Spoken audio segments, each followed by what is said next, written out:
This episode is brought to you by Americas Rehab Campus. Get on the road to recovery with the best rehab in beautiful Arizona. Dial 1-833-272-7342. That's 1-833-ARC-REHAB.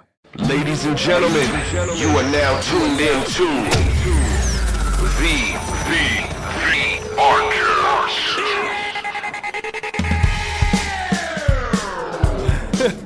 Good morning, ladies and gentlemen. Thank you for tuning in to another episode of the ARCast. My name is Buddha. I am sitting here with my friend. Hi, I'm Michaela. Michaela, good morning. How are you doing? Doing well. How are you? Awesome. Today we have two very special guests. We do. For one, I have the clinical director of ARC, a really good friend of mine. She's amazing. Her name is Miss Violet, at least to me. Miss Violet, good morning. How are you? Hi, Buddha. Happy Pride. I'm great. Happy Pride to you as well. And sitting right next to her is my buddy DJ. How you doing, DJ? I'm doing real good today. How about you? I'm doing fantastic. I feel good. Happy Pride Day to everybody. It is June 28th, 2022. So this month we are going to be having an equity and inclusion training that Miss Violet is going to be doing.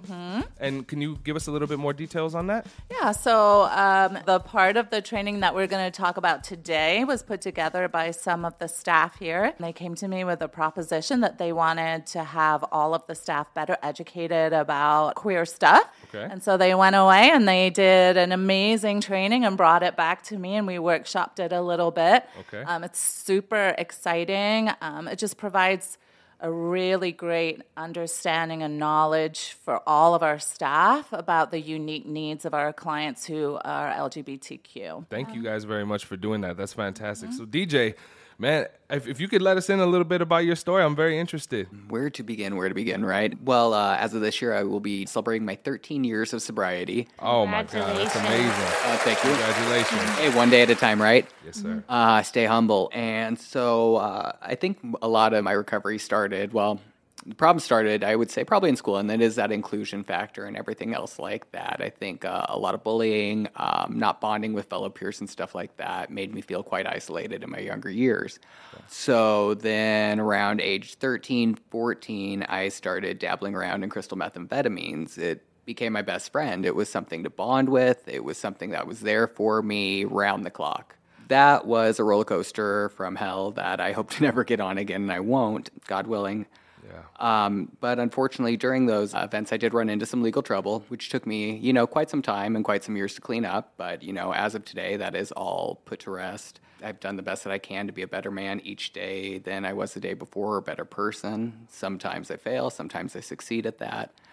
But so far, I seem to be succeeding at sobriety, and that's what I love being around here and sharing that with everybody else. It's possible for anybody. I went from being, a 5-count felon to a notary public, so it's possible for anybody. Yeah, that's amazing. Yeah, I dealt with a lot of bullying and stuff, too, when I was growing up. I was talking to my kids about it, and it's one thing, kind of let them know what's going on. I've always been real overweight. So when I remember being a little kid, there was these kids by this portable, and they saw me, and they were just like, hey, you're fat. Pretty much is what they would do. They jumped me. It was a very traumatic experience for any children that are having to go through that type of thing, and it does make you feel isolated because for me personally, I was petrified to go back to school. I was afraid that they were going to hurt me again. I was afraid that they were going to, do something to me just because of something that I couldn't control at the time. Of course, diet, I can control it now, but as a little kid, you don't even realize, and yeah, bullying was a horrible thing. What age did that start for you? Well, unfortunately, I've kind of always had this sort of sing-songy voice, so it started quite early. I would say probably kindergarten. Yeah. Kindergarten, man. And so you changed everything up, like you said. You got sober. And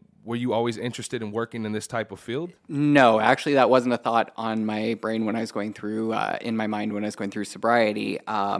But life has a funny way of making you hold your word. When I was going through all my legal stuff, I made a bit of a pact with the universe that if I didn't have to do hard time, I would devote my life to service work and helping other people better their lives who have been in the same position.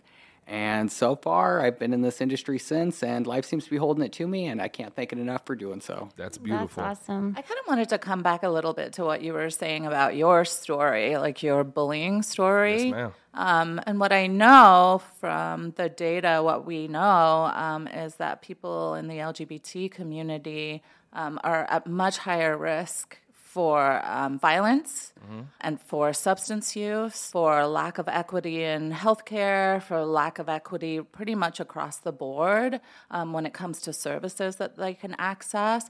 And so I think it's really important to understand when it comes to recovery, one of the most important foundations for really great, healthy recovery is a feeling of safety. Right? So if we are working with staff to become better informed about our clients who are a part of the LGBT community, what we're doing or what we're working to do is striving to do is create more safety for them here. And it may be, I mean, from DJ's story, what we heard is that he started to feel unsafe in kindergarten. So for many of our clients, it may be the first opportunity that they have to feel safe. Yeah, I agree 100%. It's so unfortunate. You know, I have an uncle of mine who's gay, and he's gone through a lot of different stuff like that he's dealt with in his life. You know, the same type of stuff, bullying, this and that. And I love him so much. Such a sweet dude. You know, he should have never had to go through that. No one should ever have to go through that, you know? And I think as human beings, bottom line is we all need to feel safe. We all need to feel like we belong. And that's one of the things that I love about this place is that we allow whoever you are, wherever you come from, whatever walks of life you come from, you are welcomed here at ARC. And that's a beautiful thing here. Absolutely. And I think, you know, also when we talk about our clients who use substances, and so many of our clients live outside, or they're couch surfing, or they're doing whatever they have to do to survive. When you also throw in the intersection of being part of the queer community, what you're doing is taking those risks and just like multiplying them exponentially, right? And so once again, like a feeling of safety and being able to have a foundation of safety here is really important for them, you know? Yeah. And thank you guys for coming on today to share, because I think that there's room for even people that are educated to learn more. I don't think we should ever stop learning and stop welcoming and creating safer environments for everyone. Absolutely. And especially making sure that it's a welcoming place for people that maybe wouldn't feel welcome at first, like in first instinct, to be able to walk in and just be like, wow, I can be here and be myself. That's so important. Right. Absolutely. And what I find wonderful about this campus, it's not a feeling of just physical safety, because we do have wonderful staff that is rounding, you know, around the clock, keeping everybody safe as a whole, treating everybody equally is fabulous, but emotionally, there's safety here. We have really fantastic counselors, case management, behavioral health technicians, the staff across the board. Nobody's here to tell your story for you, and they're definitely here and to have your back for you if something does go down or you do need somebody to talk to. So I do find this to be, out of, you know, several campuses that I've seen or experienced, to be one of the more nurturing and loving campuses. That's good. That makes me feel so happy to hear It's that. a nice, warm, fuzzy feeling. Yeah. Hey, it's Pride Day, right? Hey, absolutely. So, DJ, what advice would you give someone who's young, you know, maybe lost, doesn't know, like, they're just lost right now at this moment. Maybe they're going through the same types of things that you experience. So what advice would you give them? If you're young, you're going to be lost for a good portion of your youth until you find, you know, that goal that you're working towards. I think that's probably one of the key or cornerstones of my sobriety, is finding that goal that I'm ever working, you know, to achieve and work towards. So that would be, you know, one thing to keep in mind for anybody who's going through those tough times of getting bullied, beat up, things like that. That's a momentary small portion of your life. You have a huge, amazing portion of it in front of you. And it's really finding your passion and your drive to what you'd like. Keep that goal in mind, hold it close to your heart, and go after it with everything you've got. I think that would be my best advice for remaining sober or finding sobriety, as well as, you know, I preach this and everybody's going to laugh at this, healthy hobbies. If you do not have a hobby, start entertaining the idea at a young age of things that interest you, whether that be sports, horticulture, cooking, anything like that that frees up, that is a good thing to do with your free time, is always wonderful, because, Getting rid of that boardom, because Yeah. boredom could be the enemy. You know, that's one thing I love of my wife. I know she's listening. I love you very much. She's amazing at that. You know, the way that I grew up, my mom was a single parent. So she was taking care of me and my brothers, and they're all bigger than me. So you can imagine how much food we ate. The woman had to work a lot. You know what I mean? She had to work a lot. So I didn't have a lot of those. You know, I had a lot of boredom, which brought me to doing a lot of things that I should not have been doing. You know what I mean? So my wife is complete opposite. She keeps my babies in mariachi camp. She's taking them to all these different places, doing all these different things. And I really admire that, and I love that about her, because I feel like it's very important to keep kids and their schedules and to keep them busy so that they may not necessarily fall in love with the same things that you're trying to get them involved with, but at least you're opening up their brain to start, questioning things and seeing things for themselves. And who knows, my son, he was wrestling, all those types of things, just to keep them active, keep them busy. Totally. And I feel like ARC, we kind of present an opportunity for you to learn healthy hobbies that we have here, and doing art and gardening and things where you can start to find that new thing that interests you, where you can be passionate about. I'm a reader. I am full-blown nerd. I will stay up till 5 a.m. to finish a book and then seriously regret it when the alarm goes off at 7. But it's like, maybe that part, crosses over into the unhealthy. But it's like having that thing that sets you on fire and being able to be presented to it while you're starting your recovery can also really be a helpful thing. Absolutely. Ms. Violet, I have a question for you. I know this is something that you are very passionate about. What is your background? Why are you so passionate about this? So I used to work at the Southern Arizona AIDS Foundation. I worked there for about 2.5 years. I learned so much about queer culture and about inclusion and equity. I did a lot of social justice work and really came to an understanding of where my own knowledge was lacking. And so it was really interesting just to meet so many different people and to learn so much about how people were living so differently than I was used to. Right? It kind of blew my mind. And I thought I was really liberal and I knew all this stuff, but there was so much that I didn't know. That's awesome. And then during the time that I was working there, my youngest child came out as trans to me, it was great timing on their part, because I was working in this really great culture. And so I have a personal connection to that. But honestly, as a licensed therapist, also part of our code of ethics is that we always need to be learning and growing and working on our cultural sensitivity. It needs to be daily practice. Yes, ma'am. And so being privileged in the position that I have here to be able to influence the culture of the facility, I take that as a great responsibility and a huge privilege. I just feel like it's part of my responsibility to ensure that there's more information, there's more education, so that we can really engage all parts of our community in recovery. That's awesome. That's great. So I have a question for you, DJ. When you mentioned that crystal meth had become your best friend, what was the turning point for you to kind of break up with that best friend? Was there a moment for you where you were just being arrested? Yeah, my detox was on the floor of a Phoenix jail, being poked by guards, being called Sleeping Beauty. Oh, man. Yeah, it wasn't exactly where I saw myself at that point in my life. It wasn't how I was raised or the type of people that I came from. And so right there, as soon as I took a step out of there and got released and bonded out, right there I knew I had to take a change. It was either my life or, either continuing, the way I was, losing my life, whether it be to a drug or some incident related to it, or actually living. And when I saw, the conditions and things like that people go through and the unfortunate disparities when they don't get the appropriate help, that right there was a wide-eyed opener to see what the system was really actually like, to go through it and just know that's not for me. That's not who I chose. That's not what I chose for myself. So it was pretty clear at that point what needed to be eliminated from, my life, what was giving me those issues. Yeah. Well, and I look at it now too, knowing you now and meeting you today, the complete 180 and how you're giving back and doing things for others. It's that moment was really that pivotal switch to lead you to where you are now. It was a switch that switched on empathy. Before that, I was very much kept to myself, a very cold, isolated person. A lot of people, when you're doing substances, it makes you very myopic. You don't see the world around you, unfortunately.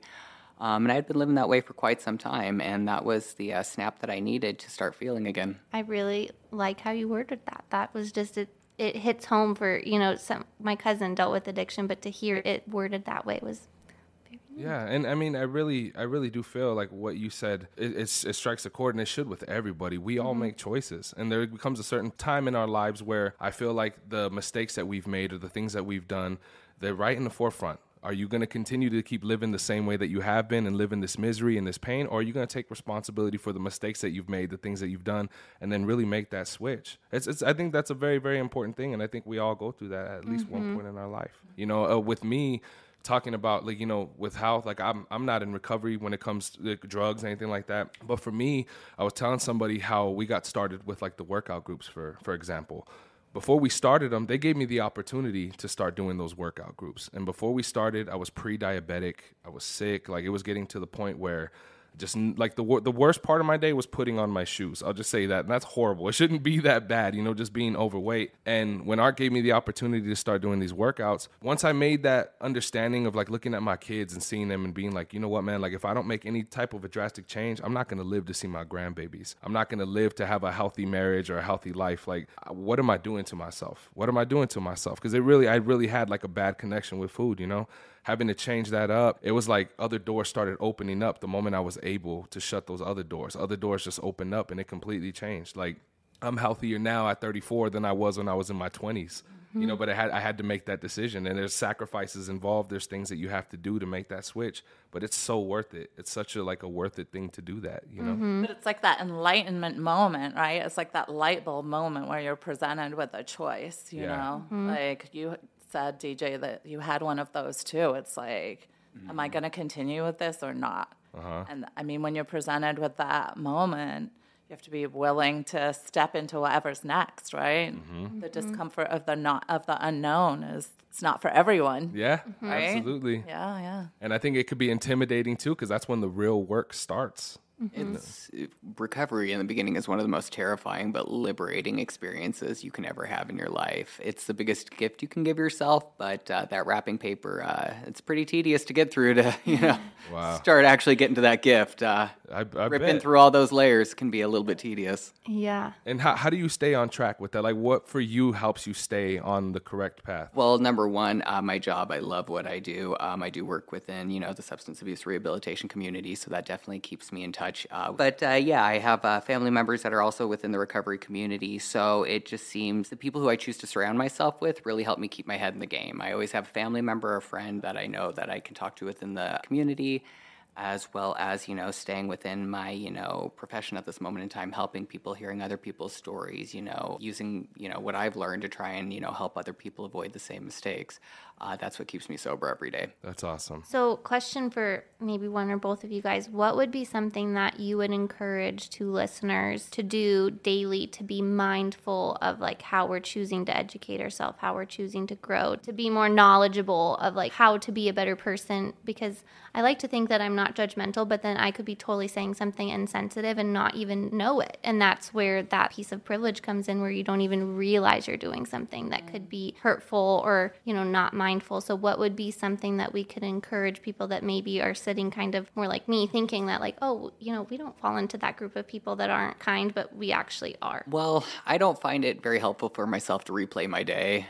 And micromanage my own thoughts or have to worry, if I've, offended anybody. I generally just try and live by, that golden rule ideal of, treat others how you'd enjoy or like to be treated. At the end of the day, I also do a brief journaling, nothing too deep. I don't want to go back and have war stories of my day and things like that. But at the end of the day, I take a general look back and tying it back to, like I said before, just trying to be a better human the next day than I was the day before. And some days I succeed and some days I don't, but there you go. Yeah. Don't put too much stress on you, because I think when we hold ourselves with high expectations, we can disappoint ourselves very easily too. So I think it's very important, like you said, just you're going to have good days, you're going to have bad days, just journaling it and keeping it, that's very important. And happiness is contagious too. So, the better attitude I try and keep and the more love I try and put out, I find the better return I get on that. That's beautiful. I think the way that I would answer your question about learning more and being more culturally sensitive, one of the things that I've learned to do is to ask questions and not to make assumptions about what I think it means. And so we'll have trans clients come in here, and we've seen increasing numbers of trans-identified clients come in, and I try really hard to ensure that none of us are making assumptions about what trans means to them, about what it means for them to feel safe or comfortable here, about what they need. I don't want to make assumptions about what it means means to be a gay man or what it means to be a lesbian or any of those things. I want to ask questions, right? Because experience can be different for literally everybody. And I think when we stereotype people, right, like all gay dudes like this or whatever, what we're doing is really stereotyping and marginalizing a whole community. We need to understand that a community is made up of individuals who are very specific needs and wants. And I think just asking questions like, what does this mean to you? What does being gay mean to you? What does being gay and in recovery mean to you? What do you need to be successful here, you know? Yeah. I think that's what I've learned is to really just listen. And I think that's great because I think I'm naturally an overthinker. Like, will say something or I'll like get off the phone with my mom and then I call back 2 minutes later. I'm like, did I just hurt your feelings? She's like, why? And I was like, well, I feel like I kind of had an attitude.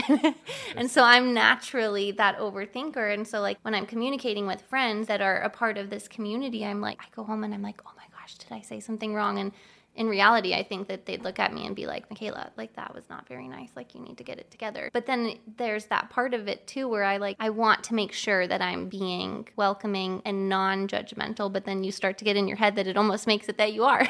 Yeah, and I think generally people are pretty good, or at least myself. I see if some people who may not be the most educated on a subject, they're trying to approach something with me nicely. I see the fact that they're trying and I give people the benefit of the doubt. Intention, right? Absolutely, It's 100%. Yeah. And so that's why I take into consideration also, you know, the LBGTQ. Yeah, we've dropped added letters throughout the years so many times, and I'm going to be honest, since COVID happened, it's been a minute since I've been to a Pride.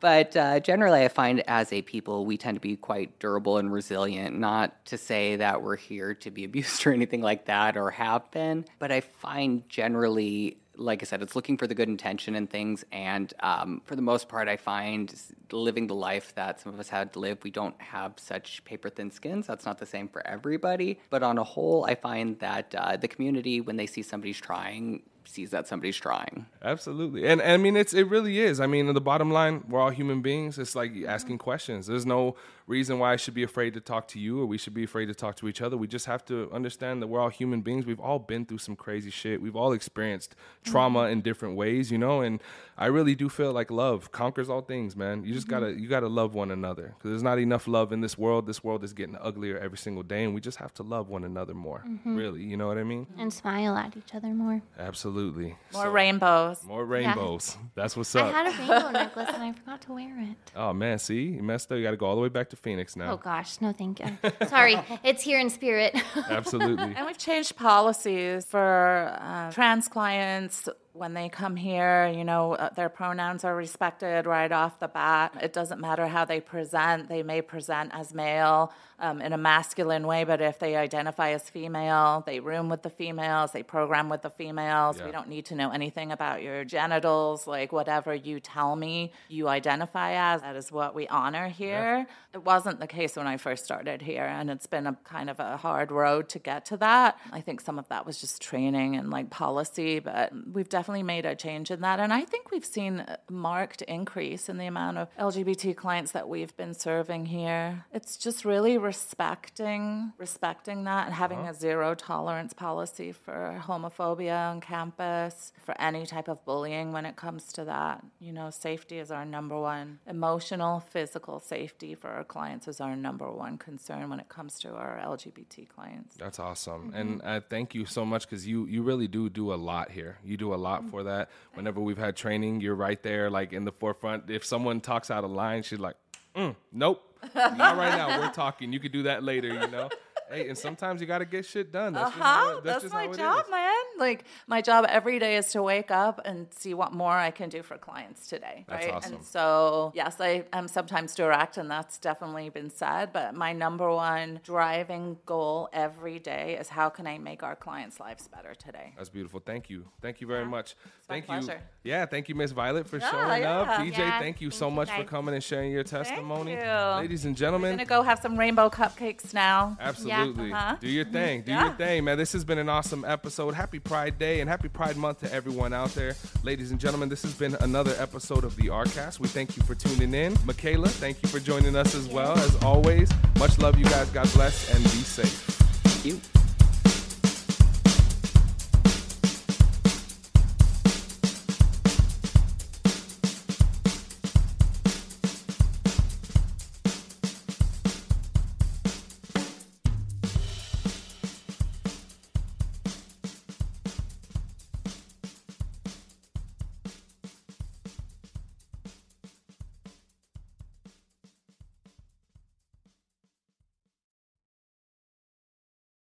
What's going on, everybody? This is Buddha from the ARCast, and I just wanted to thank you for checking out this week's episode. It means a lot, and if you could share it with a friend or a loved one, somebody you need in recovery, or maybe somebody who just needs that little bit of extra positivity in their life, we'd greatly appreciate it. If you would like to join us here on the ARCast, either in the studio live or online, hit us up. The links are down in the show notes of this episode, and on there, you can find direct links to our main website here at Americas Rehab Campus and all of our social media platforms. Follow us. We keep the posts positive and motivational, focused on recovery, health, and wellness. As you know, in this modern day and age, we need as much love as possible, y'all. And as always, if you or somebody you know is in need of substance abuse treatment, please don't hesitate to give us a call. We're open 24 hours a day, and our direct phone number is 1-833-272-7342. Once again, that phone number is 1-833-272-7342. I hope you all have a beautiful rest of your day. Much love and God bless. Peace.